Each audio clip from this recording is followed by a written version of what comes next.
Breaking news చూస్తున్నాం. బనకచెర్లపై AP ప్రభుత్వానికి కేంద్ర ప్రభుత్వ రంగ సంస్థ వాస్కోప్ నివేదిక ఇచ్చింది. పోలవరం బనకచెర్ల రెగ్యులేటర్ అనుసంధాన పథకానికి వినియోగించే 200 టీఎంసీలు గోదావరి వరద జలాలేనని వాప్కోస్ గణాంకాలతో సహా తేల్చెప్పింది. నదీ జలాల కేటాయింపులు, ట్రైబ్యునల్ ఆదేశాలు తదితర అంశాలు పరిశీలించిన తర్వాత రూపొందించిన సమగ్ర నివేదికను రాష్ట్ర జలవనరుల శాఖ సలహాదారు ఎం వెంకటేశ్వరరావుకు అందజేసింది. ఈ నివేదికను క్షుణ్ణంగా అధ్యయనం చేసే బాధ్యతలను ఆయన ఇంజనీరింగ్ అధికారులకు అప్పగించారు. వాప్కోస్ నివేదికపై జల వనరుల శాఖ ప్రత్యేక ప్రధాన కార్యదర్శి జి సాయి ప్రసాద్ తో చర్చించాలని భావించారు. అయితే సీఎం చంద్రబాబుతో ఆయన సమావేశమైన నేపథ్యంలో అది సాధ్యపడలేదు. ఇంజనీరింగ్ అధికారుల అధ్యయనం పూర్తయిన తర్వాత శుక్రవారం సాయి ప్రసాద్ ఈ నివేదికపై తన అభిప్రాయాన్ని చెప్పనున్నారు. తర్వాత దీనిని కేంద్ర జలశక్తి మంత్రిత్వ శాఖకు, కేంద్ర జల సంఘానికి పంపుతారు. ఇదే అంశానికి సంబంధించి మరింత సమాచారం మా ప్రతినిధి భార్గవ్ ఫోన్ లైన్లో అందిస్తారు. భార్గవ్, బనకచెర్లపై ఏపీ ప్రభుత్వానికి కేంద్ర ప్రభుత్వ రంగ సంస్థ వాస్కోప్ నివేదిక ఇచ్చింది. దీనికి సంబంధించిన డీటెయిల్స్ ఏంటి?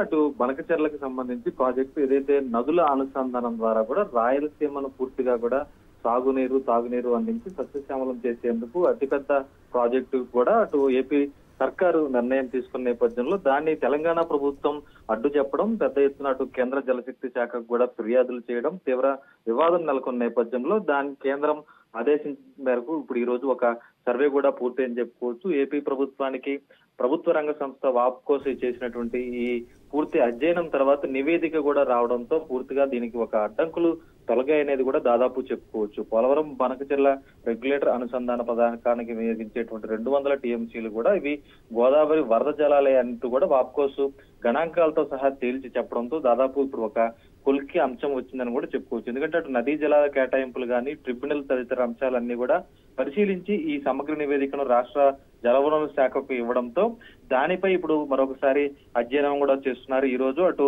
జలవనరుల శాఖ ప్రత్యేక ప్రధాన కార్యదర్శి సాయి ప్రసాద్ కూడా చర్చించనున్న నేపథ్యంలో దీనిపై ఈ రోజు కేంద్ర జలశక్తి శాఖ మంత్రిత్వ శాఖ కూడా ఒక కేంద్ర జల సంఘానికి కూడా దీని మీద సాయి ప్రసాద్ ఒక నివేదిక ఇవ్వబోతున్నారు. ఏదైతే పోలవరం బనకచెర్ల ఉందో 3 దఫాలుగా పోలవరం నుంచి గోదావరి వరద జలాలను కృష్ణా నదికి, అక్కడి నుంచి పెన్నా నదికి కూడా తరలించే విధంగా 3 షిఫ్ట్ల వారీగా కూడా దాదాపు 80,000 కోట్ల రూపాయలతో ఈ ప్రాజెక్టు నిర్మాణానికి ఏపీ సీఎం చంద్రబాబు కూడా తలపెట్టారు.